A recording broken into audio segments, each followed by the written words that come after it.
Como lidar com as emoções. Capítulo 5. Lidando com a depressão. Doenças como resultado da depressão. A mente satisfeita, o espírito alegre, é saúde para o corpo e força para o coração. Nada é tão eficaz para causar doença como a depressão, a melancolia e a tristeza. Muitas das doenças sofridas pelos homens são resultado de depressão mental. Remover a depressão apressa a recuperação. Por ser o amor de Deus tão grande e inalterável, o doente deve ser estimulado a confiar nele e ficar esperançoso. Estar ansioso quanto a si mesmo tende a causar fraqueza e doença. Se eles se erguerem acima da depressão e da tristeza, será melhor sua perspectiva de restabelecimento, pois os olhos do Senhor estão sobre os que esperam na sua misericórdia. Salmo 33, 18. Consequência de uma dignidade férrea. Alguns mantêm uma fria, indiferente reserva, uma dignidade férrea que repele os que são trazidos para o círculo de sua influência. Esse espírito é contagioso, cria uma atmosfera que é destruidora dos bons impulsos e boas resoluções, sufoca a corrente natural de simpatia humana, a cordialidade e o amor. E sob sua influência as pessoas se tornam constrangidas e seus atributos sociais e generosos são destruídos por falta de exercício. Não só é afetada a saúde espiritual, mas a saúde física sofre por essa depressão antinatural. A tristeza e frieza dessa atmosfera antissocial são refletidas no semblante. O rosto dos que são bondosos e compassivos brilhará com o resplendor da verdadeira bondade, ao passo que os que não acalentam pensamentos bondosos e motivos altruístas expressam no rosto os sentimentos abrigados no coração. Em aposentos pouco ventilados. Os efeitos produzidos pelo permanecer em aposentos fechados e mal ventilados são os seguintes: o organismo torna-se fraco e doentio, a circulação diminui, o sangue corre lentamente através do organismo, porque não é purificado e vitalizado pelo puro, revigorante ar do céu. A mente torna-se deprimida e sombria, enquanto todo o organismo fica debilitado e febres e outras doenças agudas podem aparecer. Insuficiente oxigênio. Deve-se conceder aos pulmões a maior liberdade possível. Sua capacidade se desenvolve pela liberdade de ação, diminui se eles são constrangidos e comprimidos. Daí os maus efeitos do hábito tão comum, especialmente em trabalhos sedentários, de ficar todo dobrado sobre a tarefa que está sendo realizada. Nessa postura, é impossível respirar profundamente. A respiração superficial torna-se em breve um hábito, e os pulmões perdem a capacidade de expansão. Assim é recebida uma deficiente provisão de oxigênio, o sangue move-se lentamente. Os resíduos, matéria venenosa que deveria ser expelida nas exalações dos pulmões, são retidos e o sangue se torna impuro.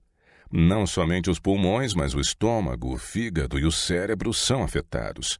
A pele torna-se pálida, é retardada a digestão, o coração fica deprimido, o cérebro nublado, confusos os pensamentos, baixam sombras sobre o espírito, todo o organismo se torna deprimido e inativo, e especialmente suscetível à doença. Boa respiração acalma os nervos. Para possuir bom sangue, é preciso respirar bem. Plena e profunda inspiração de ar puro que enche os pulmões de oxigênio purifica o sangue. Isso comunica ao sangue uma cor viva, enviando-o qual corrente vitalizadora a todas as partes do corpo. Uma boa respiração acalma os nervos, estimula o apetite e melhora a digestão, o que conduz a um sono profundo e restaurador. Edema e doença do coração. A doença tem me afligido pesadamente. Faz anos me atacam o edema e doença do coração, com a tendência de deprimir o humor e abater minha fé e ânimo. Energia emprestada. Pela intemperança iniciada em casa, primeiramente se enfraquecem os órgãos digestivos, e logo o alimento comum não satisfaz o apetite. Estabelecem-se condições insalubres e há um desejo veemente de mais alimento estimulante. O chá e o café produzem um efeito imediato. Sob a influência desses venenos é irritado o sistema nervoso e, em muitos casos, num momento, o intelecto parece revigorado e a imaginação mais vivida. Visto esses estimulantes produzirem resultados tão agradáveis, muitos concluem que realmente deles necessitam, mas sempre há uma reação. O sistema nervoso tomou energia emprestada dos recursos futuros para uso presente. E toda essa revigoração temporária é seguida de correspondente depressão. O alívio repentino obtido através do chá e do café é evidência de que o que parece energia não passa de excitação nervosa e, consequentemente, tem de ser prejudicial ao organismo. Frieza no casamento. Quando você se casou, sua esposa o amava. Ela era extremamente sensível. Todavia, com esforço de sua parte e fortaleza da parte dela, a saúde dela não precisava ter sido o que é. Mas sua austera frieza fez de você um iceberg, enregelando o conduto de amor e afeição. Suas censuras e críticas têm sido qual desoladora saraivada a uma planta delicada. Tem gelado e quase destruído a vida da planta. Seu amor ao mundo está corroendo os bons traços de seu caráter. Sua esposa é de disposição diferente e mais generosa.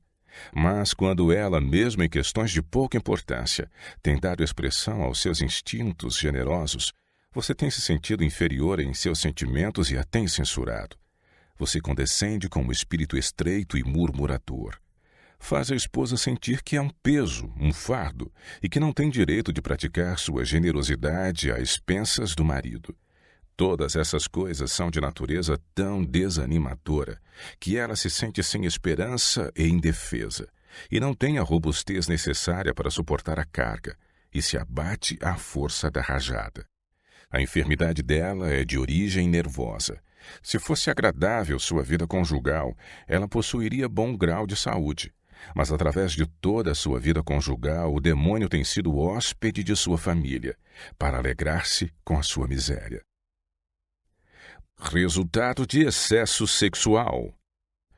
Muitíssimas famílias estão vivendo no mais infeliz estado por permitir o marido e pai que as paixões sensuais de sua natureza predominem sobre o intelectual e a moral. O resultado é a sensação frequente de cansaço e depressão, mas a causa raramente é atribuída à consequência de seu impróprio modo de proceder.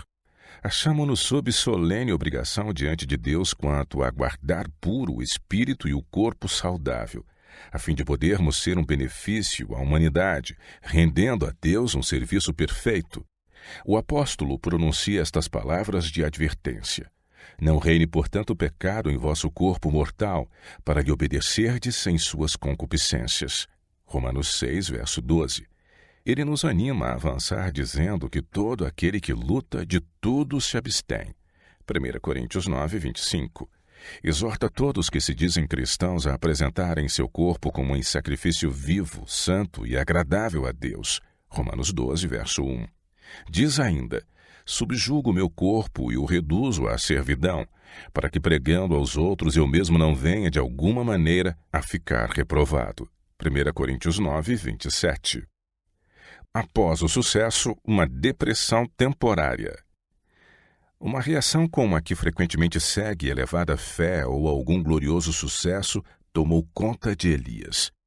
Ele temeu que a reforma iniciada no Carmelo não fosse duradoura, e a depressão se apoderou dele. Depois de ter sido exaltado ao topo do Pisga, jazia no vale. Enquanto sob a inspiração do Onipotente, ele tinha resistido à mais severa prova de fé. Mas nesse tempo de desânimo, com a ameaça de Jezabel soando-lhe aos ouvidos, e Satanás aparentemente prevalecendo mediante a trama dessa ímpia mulher, Elias perdeu sua firmeza em Deus. Havia sido exaltado acima da medida, e a reação foi tremenda.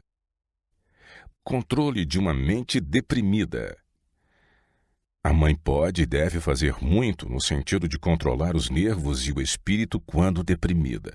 Mesmo quando doente, ela pode, uma vez que se eduque, ser amável e alegre e pode suportar mais ruído do que pensar outrora ser possível.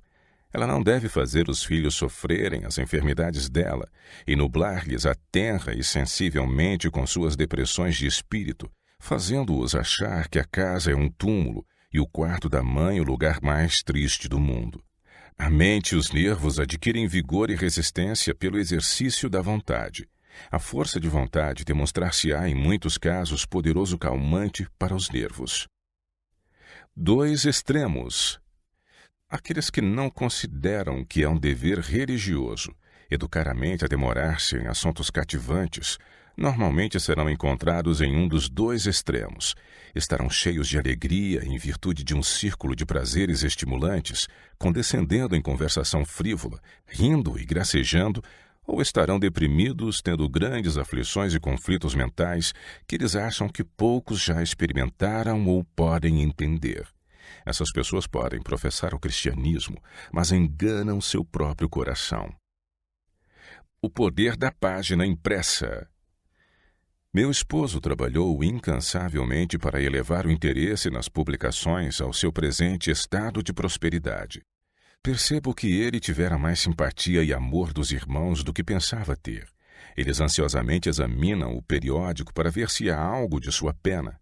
Se há um tom de ânimo em seus escritos, se ele fala com entusiasmo, sentem o coração aliviado, e alguns até choram com ternos sentimentos de alegria.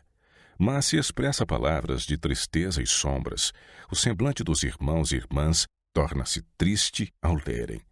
O espírito que caracteriza seus escritos se reflete neles.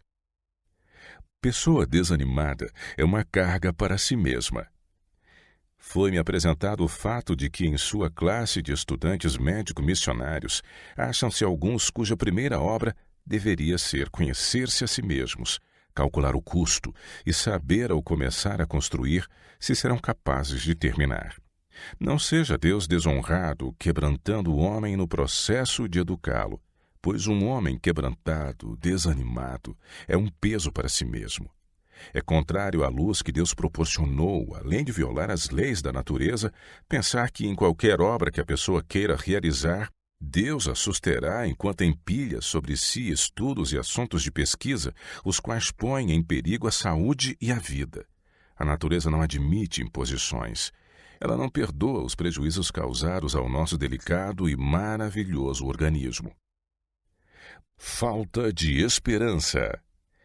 Uma criança frequentemente censurada por alguma falta especial vem a considerar aquela falta como uma peculiaridade sua, ou alguma coisa contra que seria vão esforçar-se. Assim se cria o desânimo e a falta de esperança, muitas vezes ocultos sob a aparência de indiferença ou bravata. Vitória exige esforço. Vocês podem ser uma família feliz se fizerem o que Deus lhes deu para fazer, incumbindo-se disso como dever. Mas o Senhor não fará por vocês aquilo de que os encarregou. O irmão C merece compaixão. Ele se sente infeliz há tanto tempo que a vida se lhe tornou um fardo. Não precisava ser assim. Sua imaginação é doentia. E ele tem conservado os olhos no quadro sombrio durante tanto tempo que, quando se depara com adversidade ou decepção, imagina que tudo vai desmoronar, que virá a sofrer necessidade, que tudo é contra ele, que tem uma vida mais difícil do que qualquer outro, e assim se lhe toma miserável a vida. Quanto mais pensa assim, tanto mais miserável ele torna a própria vida e a de todos os que o cercam. Ele não tem razão para sentir-se assim. É tudo obra de Satanás. Não deve permitir que o inimigo assim lhe controle a mente. Deve volver-se do quadro sombrio e escuro para o do amoroso Salvador, a glória do céu e a rica herança preparada para todos os que são humildes e obedientes e que possuem coração agradecido e permanente fé nas promessas de Deus. Isso lhe custará esforço, luta, mas precisa ser feito.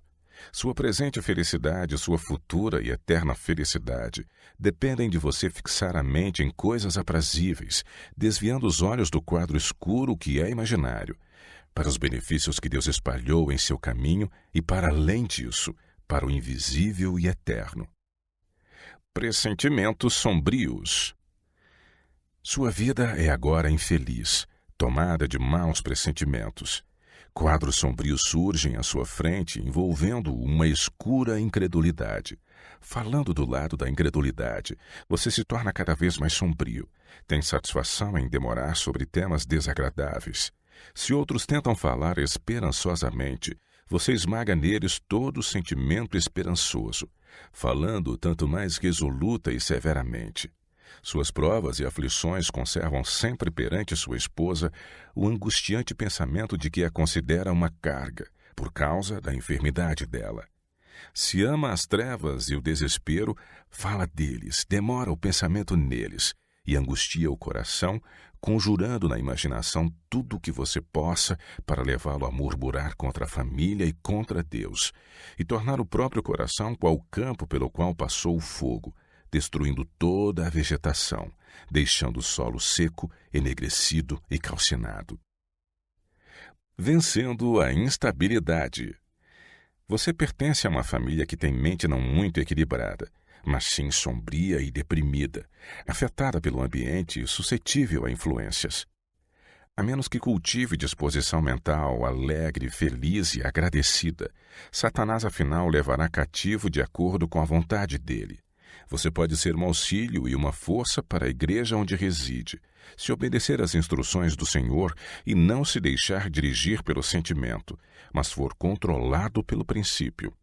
Nunca permita que uma censura lhe escape dos lábios, pois é qual desoladora saraivada aos que o cercam.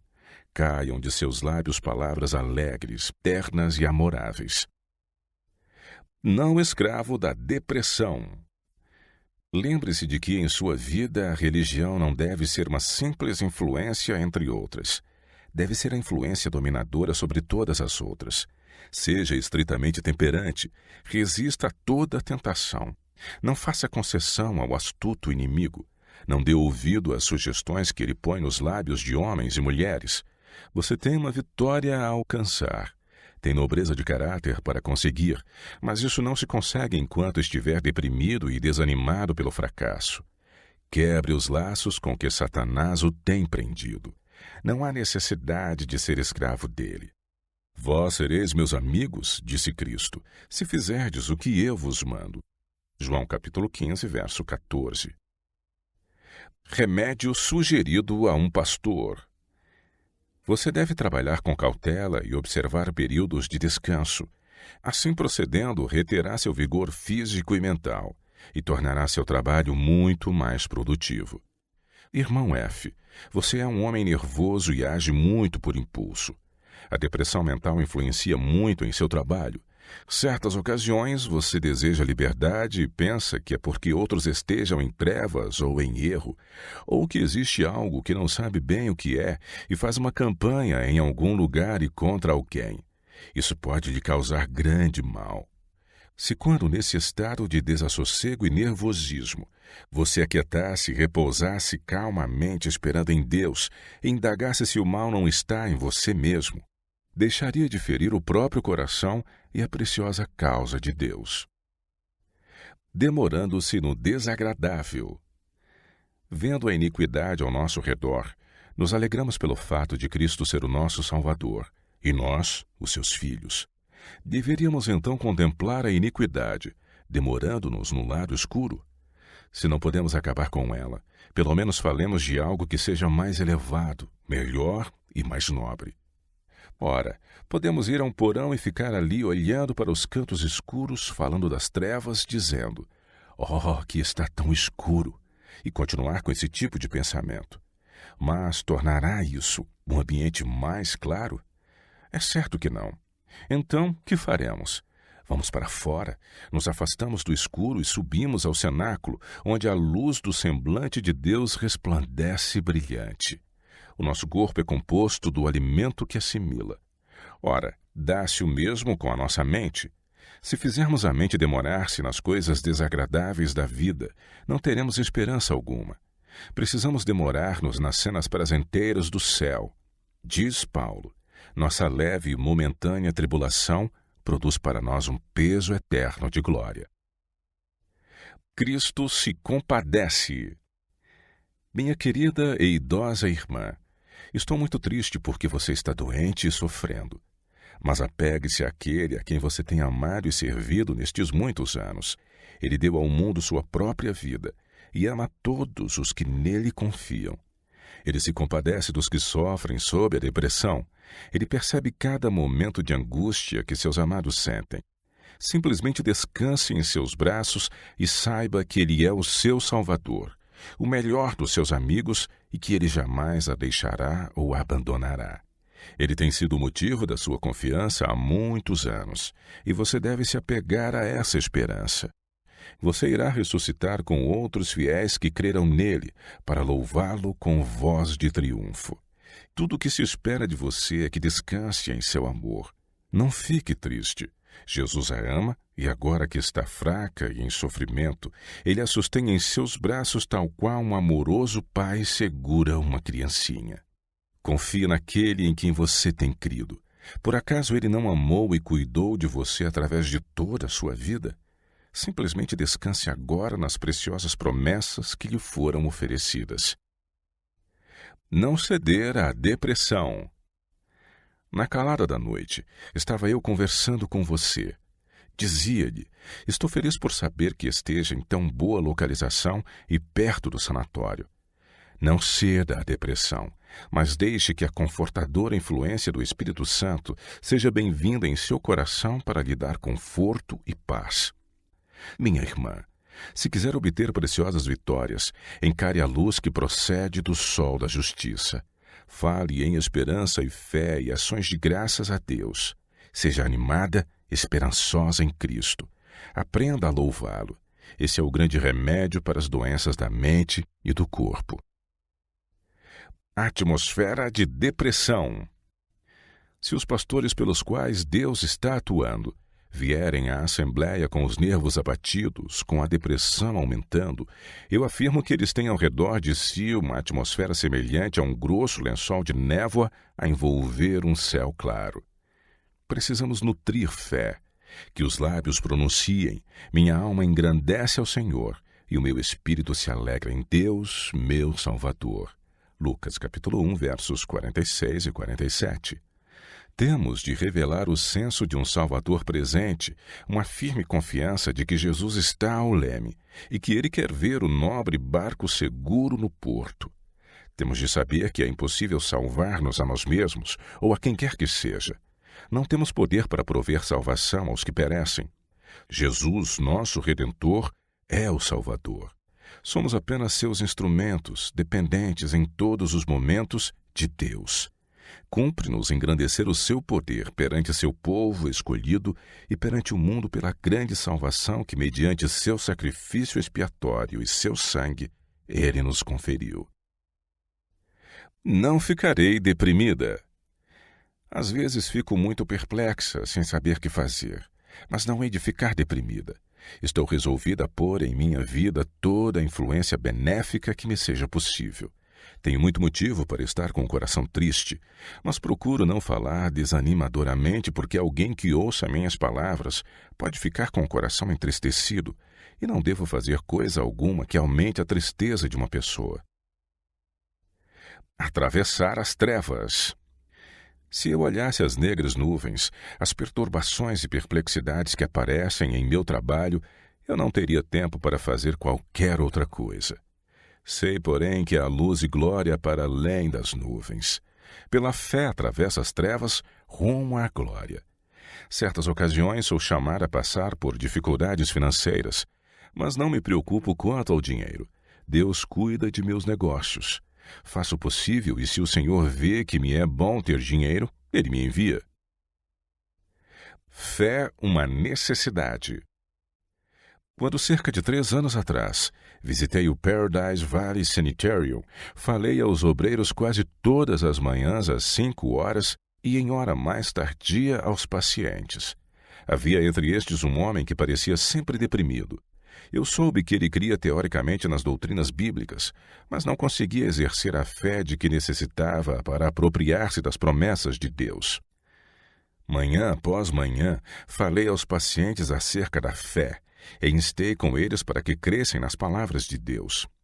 Entretanto, esse pobre homem parecia incapaz de admitir que possuía fé. Falei com ele a sós. Apresentei-lhe a verdade de todos os modos possíveis, e então lhe perguntei se não cria que Cristo era seu Salvador pessoal e que o haveria de ajudar.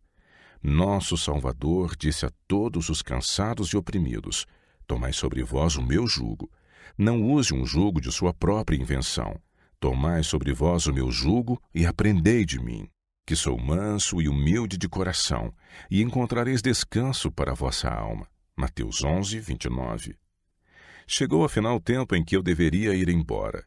Eu lhe disse: agora, meu amigo, pode dizer-me que aprendeu a confiar no Salvador que tanto se empenhou em satisfazer a necessidade de seu coração? Você quer confiar nele? Pode dizer-me antes de eu partir que recebeu fé para crer em Deus? Ele olhou para cima e disse: sim, eu creio, eu tenho fé. Graças a Deus, respondi. Senti que, embora houvesse outros ouvintes a assistir às minhas palestras na sala, nesse caso eu fora amplamente recompensada por todos os meus esforços. Brincando nas mãos de Satanás. Não vá a outros com suas provas e tentações. Deus tão somente pode lhe ajudar. Se cumprir as condições das promessas de Deus, elas também serão cumpridas. Se sua mente está firme em Deus, não passará de um estado de êxtase para o vale do desânimo ao sobrevirem provas e tentações. Você não falará a outros acerca de sombras e dúvidas. Não dirá: não entendo disso ou daquilo. Não me sinto feliz. Não estou certo de que tenhamos a verdade. Não faça isso, pois você possui uma âncora firme e segura para a alma. Quando falamos de desânimo e tristeza, Satanás escuta com perversa alegria, pois agrada-lhe saber que colocou mais uma pessoa em sua escravidão. Satanás não pode ler nossos pensamentos, mas pode ver nossos atos, ouvir nossas palavras, e graças ao seu longo conhecimento da família humana, ele pode adaptar suas tentações de modo a prevalecer-se de nossos pontos fracos de caráter. E quantas vezes lhe permitimos penetrar no segredo de como pode alcançar vitória sobre nós? Oh, se controlássemos melhor nossas palavras e ações! Como nos tornaríamos fortes se nossas palavras fossem de tal espécie que não nos tivéssemos que envergonhar ao defrontar com o registro delas no dia do juízo? No dia de Deus, quão diferentes elas se mostrarão do que pareciam quando as pronunciamos. Jesus compreende os sentimentos. A fé e a esperança vacilaram nas finais agonias de Cristo, porque Deus removera a certeza que até então concedera a seu amado Filho de sua aprovação e aceitação. O Redentor do mundo apoiou-se nas provas que até aí o haviam fortalecido, a saber que o Pai aceitava seus esforços e estava satisfeito com sua obra. Na agonia da morte, ao depor ele a preciosa vida, teve de confiar unicamente pela fé naquele a quem obedecer sempre fora sua alegria. Não o animaram claros, luminosos raios de esperança à direita ou à esquerda. Tudo se achava envolto em opressiva escuridão. Em meio às pavorosas trevas partilhadas pela compassiva natureza, o Redentor tomou a misteriosa taça até o fim. Sendo-lhe negadas a esperança e a confiança no triunfo que o futuro lhe reservava, clamou ele com grande voz: Pai, nas tuas mãos entrego o meu espírito. Lucas 23, 46. Ele estava familiarizado com o caráter do Pai, sua justiça, misericórdia e grande amor, e submisso se deixou cair em suas mãos. Em meio às convulsões da natureza, os atônitos espectadores ouvem as últimas palavras do homem do Calvário. Deus não mudou. Não é de desprezar o sentimento de segurança. Devemos dar graças a Deus por ele. Quando, porém, nossos sentimentos se deprimirem, não pensemos que Deus mudou. Vamos louvá-lo da mesma maneira porque confiamos em sua palavra e não em nossos sentimentos. Fizemos o concerto de andar pela fé, não de ser regidos pelos sentimentos, os quais variam com as circunstâncias. Nenhuma disposição de falar em dúvidas. Por meio dos méritos de Cristo, de sua justiça, que pela fé nos é imputada, cumpre-nos atingir a perfeição do caráter cristão. Nossa obra diária e de cada momento é exposta nas palavras do apóstolo: olhando para Jesus, autor e consumador da fé. Hebreus 12, verso 2. Enquanto assim fazemos, nossa mente se torna mais clara e nossa fé mais forte, e nossa esperança é confirmada. Ficamos tão absorvidos com a visão de sua pureza e amabilidade e pelo sacrifício que ele fez para nos pôr em harmonia com Deus, que não temos disposição para falar de dúvidas e desânimo. O verdadeiro cristão e a depressão. O verdadeiro cristão não permite que consideração alguma terrena se interponha entre sua vida e Deus. Os mandamentos de Deus exercem uma saudável influência sobre suas afeições e atos. Se cada um dos que buscam o reino de Deus e sua justiça estivesse sempre pronto para fazer as obras de Cristo, quanto mais fácil seria o caminho para o céu.